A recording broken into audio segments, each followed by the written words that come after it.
বনাঞ্চলত যদি মুছলমান থাকিব নোৱাৰে হিন্দুক থাকিবলৈ নিদিওঁ আমচুৰ শেষ হকিয়নি ফৰেষ্টত যদি মুছলমান থাকিব নোৱাৰে তেন্তে বেলেগো থাকিব নোৱাৰে মুছলমানৰ গাত হাত দিলে সহ্য কৰা নহ'ব মুখ্যমন্ত্ৰী ডক্টৰ হিমন্ত বিশ্ব শৰ্মাৰ বুকুত সাহস নাই মুছলমানক যদি ইমানে বেয়া পায় ইমানে যদি ঘৃণা আমাক মাৰি দিয়ক প্ৰতিজন মুছলমানে বুকু পাতি দিব কুকুৰ মেকুৰীৰ দৰে জীয়াই নাথাকো প্ৰতিজন মুছলমানে বাঘৰ দৰে জীয়াই থাকিব লাগিলে এদিনেই জীয়াই থাকিম বাঘৰ দৰে জীয়াই থাকিম উচ্ছেদ কৰাৰ পূৰ্বে সংস্থাপন দিয়ক 10 বছৰৰ পিছত অসমৰ ৰাইজে বুজিব হিমন্ত চৰকাৰৰ ষড়যন্ত্ৰ কেৱল গাদী ৰক্ষাৰ বাবে অসম বিক্ৰী কৰি গৈছে হিমন্ত চৰকাৰে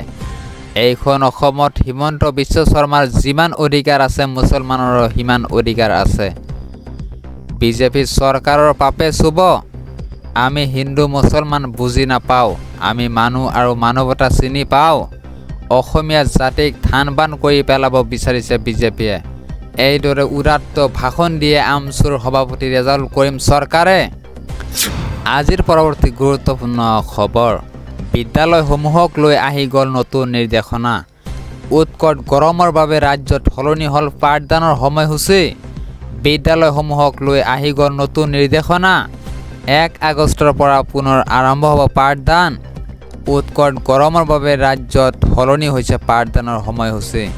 গুৱাহাটীৰ সকলো শিক্ষানুষ্ঠানত প্ৰযোজ্য হ'ব এই নিৰ্দেশনা পুৱা 7:30 বজাৰ পৰা সকলো শ্ৰেণীতে আৰম্ভ হ'ব পাঠদান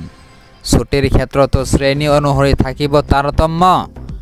নিম্ন প্ৰাথমিক বিদ্যালয়ৰ ছুটিৰ সময় পুৱা 11:30 বজাত উচ্চ মাধ্যমিক প্ৰাথমিক বিদ্যালয়ৰ ছুটিৰ সময় 12টাত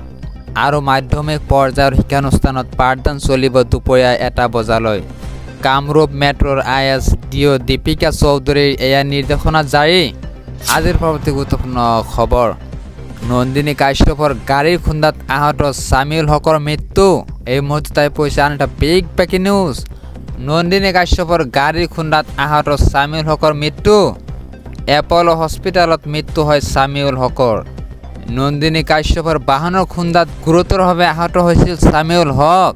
25 জুলাইৰ নিশাত সংঘটিত হৈছিল ভয়ংকৰ ঘটনা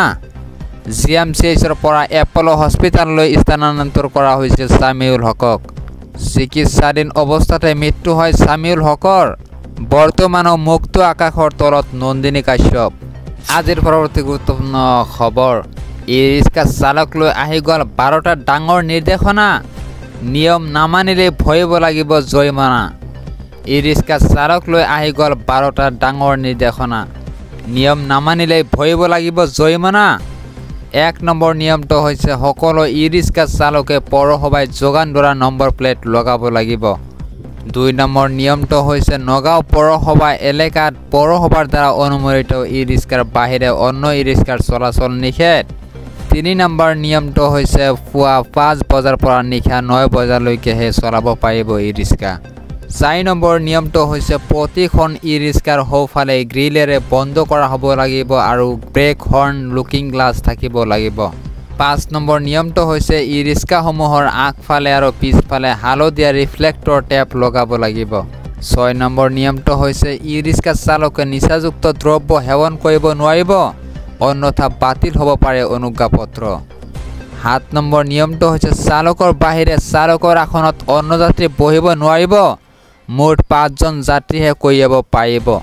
8 নম্বৰ নিয়মটো হৈছে চালকে অনুজ্ঞাপত্ৰ সকলো সময়তে লগত থাকিব লাগিব অন্যথা 500 টকা জৰিমনা ভৰিব লাগিব 9 নম্বৰ নিয়মটো হৈছে নিৰীক্ষমতে ভাড়া ল'ব লাগিব প্ৰথম কিলোমিটাৰ 10 টকা আৰু পিছত প্ৰতি কিলোমিটাৰত 5 টকা ল'ব লাগিব 10 নম্বৰ নিয়মটো হৈছে তিনিআলি আৰু চাৰিআলিৰ 10 মিটাৰৰ ভিতৰত ই-ৰিক্সা যাত্ৰী উঠানমা কৰিব নোৱাৰিব 11 নম্বৰ নিয়মটো হৈছে যাত্ৰী উঠানমা কৰিবলৈ ষ্টেচনত 1 মিনিটতকৈ বেছি সময় ৰ'ব নোৱাৰিব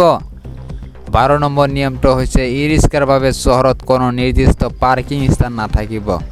এই 12টা নিয়মৰ এটা ভংগ কৰিলে ভৰিব লাগিব জৰিমনা লগতে আইনমতে হ'ব দণ্ডনীয় নগাঁও জিলা আয়ুক্তই জাৰি কৰিলে এই নিৰ্দেশনা আজিৰ পৰৱৰ্তী গুৰুত্বপূৰ্ণ খবৰ